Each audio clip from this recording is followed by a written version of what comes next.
Welcome to Revolution 1211, where we defeat our enemy through the blood of the Lamb and the word of our testimony. I'd like to introduce you to Samir and Tahlia, two young singles that ended up meeting where they least expected, in a natural disaster of all places. And here is their story. I'm Samir Nakarmi from Nepal. I am a Nepali, born in a Nepali medium family, and Nepal is a country where Mount Everest is located. It's between China and India. And I studied bachelor's in social work, and I have been involved in organizational work and child-related development works. And currently I have a team of trainers. We run pastors and leadership training center in Nepal. It's called Shift Institute. We travel all over Nepal to train pastors and leaders of our community. And I'm Tahlia Nakarmi, and I'm an Australian. We live in Nepal, obviously, and I have an organisation there called For the One, where we work with minor girls who have been sexually abused or trafficked and work through the rehabilitation and recovery process. Yeah, so today we'd like to share with you how we met, because I am from Nepal and she's from Australia. Okay. I have my bachelor in accounting, and I was working as an accountant at a building company here in Australia, and I really wanted to explore the world a little bit and do a big tour around the world. So at around 21, I booked a one-way ticket to, where did I go? To Spain to do my TESOL course. Nice. So I could teach English to underprivileged people. I went to a couple of countries, and then I ended up in Nepal to teach English. And that's when I met her. And that is when. Yes. So 2 weeks after I arrived into Nepal, the 2015 earthquake happened. And it was devastating for me to see the effects on all of the people, and obviously just devastating for the country itself. So I wrote some blogs, and I was able to raise 80,000 Australian dollars in order to do some relief work in Nepal. So at the time, Samir and I were connected within a church there, and the pastor of the church put Samir and I together to spend this money for relief work. As she was the accountant, and I had a lot of contacts with many communities. So yeah, ended up working together to help different communities. Initially we started by immediate relief and aid. And we traveled to a few villages. We provided the immediate need of those people, but later we started planning more for like a long-term development work for these communities on spending the raised money for the people for the right purpose, so that they can be benefited from the funds for a long-term purpose. Some of the things we did was, obviously immediately was food and blankets and just household items. Then we also built some temporary shelters where people whose homes had been destroyed in the earthquake, they could live in for the meantime until their house was rebuilt. And then when we started doing more development works, we started to do some toilets. So built toilets, and we did water wells, and the water mills. Water mills. And so that is kind of how we became really good friends, and how our passions for the people of Nepal and being able to see change and development combined. Yeah, because me coming from a Nepal small country, I had never imagined that I would end up marrying a foreigner from Australia. And for me, Tahlia was a foreigner, but yeah, our friendships grew, but passions is what brought us both together. We both wanted to help people, we both wanted to serve community well, and we both learned from each other. I really learned the value and the ethics from her, and yeah, we both worked together. That really, like built our friendship more deeper. Yeah.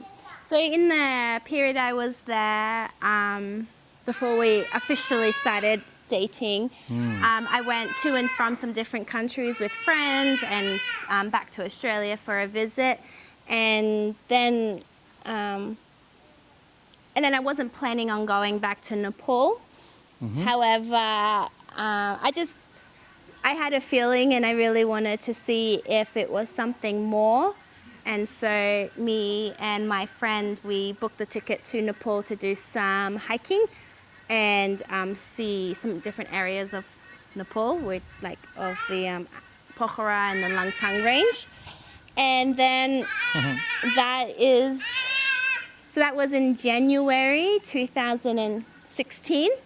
And I was so happy that she decided to come back, which I was like, whoa, okay, this is a very interesting happiness I've got, because we were just friends by then. However, yeah, when she came with her friend. But by It friend, was we were really, like yeah. messaging multiple times Oh, a yeah. day and talking all of the time. So it was friends, but more than friends. We really started, sharing our daily routine with each other. Plus, as soon as her message would come, I would really be happy. And I heard, so would she. So yeah, there was already that connection being built. And yeah, when she was there with her friend, that's when we really started considering if this is something more than friendship. Yeah. So it was nothing crazy. It was just some conversations. And really, by that point, I had kind of learned about the Nepali culture that if I was to start dating him, it would be with the idea that we would be getting married. So if I was saying yes to dating, it was saying immediately yes to getting married. And that is exactly what happened. Yeah. So I went back in January, and then on Valentine's Day that year, he told me he loved me for the first time.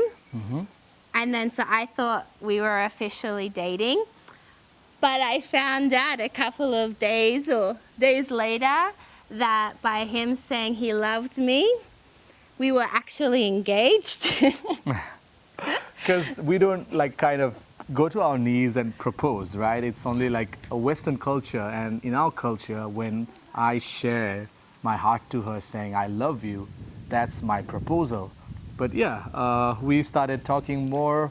We were Really definitely on happy. different pages But yeah. for a little while. I thought we were dating. He thought we were engaged. So So yeah, we came to a point where we compromised. compromise. No, we discussed We discussed. So with our families as well. Yes.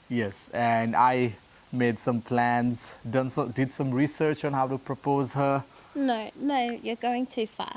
So then okay.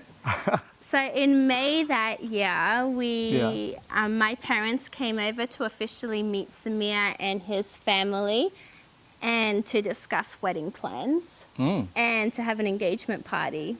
So by that point, we had a conversation, obviously, about us getting married. Yeah.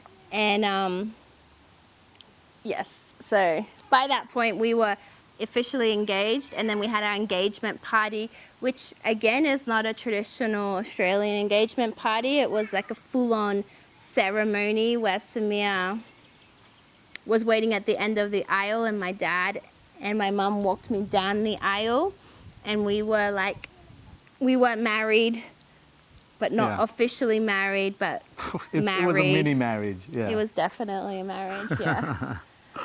And so from that point on, we were like together. Yeah. Yeah. And then Samir sometimes would go on training during that time before we had our official wedding. And his younger brother would always come over and collect me to go have dinner with his family. things like that. So Yeah. So I was, she was already a part of my family. I was already welcomed into the family. Yeah. Yeah. And my family also really received her well, our relationship well, and so did Tahlia's family. I think it was both our families, their receiving and their support that actually made this possible for both of us. Yes, Yeah, because again, we have such big differences, and like there needs to be some more support from our families for our marriage to work. And yeah, we received that, and in September 29th, hey, Yes. that was the time when we got married, 2016, September 29th. We had 40 people from Australia come for our wedding, and then we had 500 people from Nepal come to our wedding. So our wedding was huge Yeah. for Australian standards, mid-size for Nepali standard. And yeah, we had an amazing day. Yes, yes. That was the day when we tied our knot. When we Tied the knot. tied the knot. There you go. And Yeah. we were one. So a couple of months after our wedding, Yeah. the organization we were a part of, some things came clear and came out that they weren't being transparent or honest, and just some not great things. So we went away to Bali for our late honeymoon, and we wanted to really pray over and think about what was next. What was next for us? What did God want us to do? And so with a lot of prayer, we came to the decision to start our own organizations. So Samir started Shift. Yeah. That's a training organization for pastors and leaders. And as I said before, we travel all over Nepal in various rural villages to train pastors and leaders. Yeah. And then I started for the one, which, like I mentioned, we work with minor girls who have been sexually abused and or trafficked, and work through the rehabilitation and recovery process until they are ready to be reintegrated. We now have 2 children. Yeah. And living the dream. And really, I think if you look back, or if we look back, Yeah. our life has just been, it's crazy, but you can see that God has been there every single step of the way. You know, we got married really, like, we knew each other for a year and a half, but that doesn't mean we were dating for a year and a half. We knew each other for only a year and a half by the time we got married. And then, you know, after everything that happened with the organization we were a part of, it would have been easy for us to just say, oh, we'll go to Australia and, you know, get good jobs and, you know, live an easy, quiet life. And start a new chapter or a new life. And, you know, I think, well, in my opinion, I think God knew that, you know, as humans, that's kind of the choice we would kind of direct to. And so, you know, it was a blessing in disguise that, you know, Samir already had his rejection, so that we literally couldn't move to Australia even if we wanted to. And that really made us look and search what our passion is, and to also step in faith to the unknown.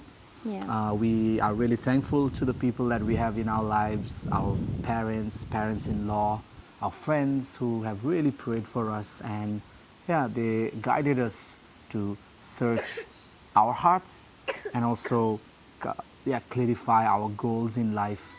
And we stepped into it. It's been about 5 years now that we are working, and we are very glad and thankful to God that all this work that we are able to do.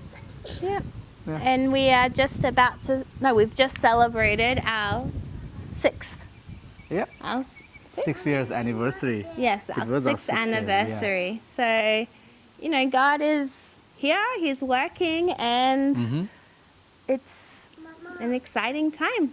It was the right time that God sent Tahlia in Nepal, right time we met. And as I said, it's all under God's timing. So I would like to encourage you all as well to just keep your faith in God, keep believing Him, keep trusting Him. And wherever you are, follow your heart, keep praying and surround yourself with people that really think best for you. And God will reveal Himself in the walks that we endeavor. I hope that story inspired you of how two young singles ended up meeting and then serving God as well, helping young children in Nepal and working together as one.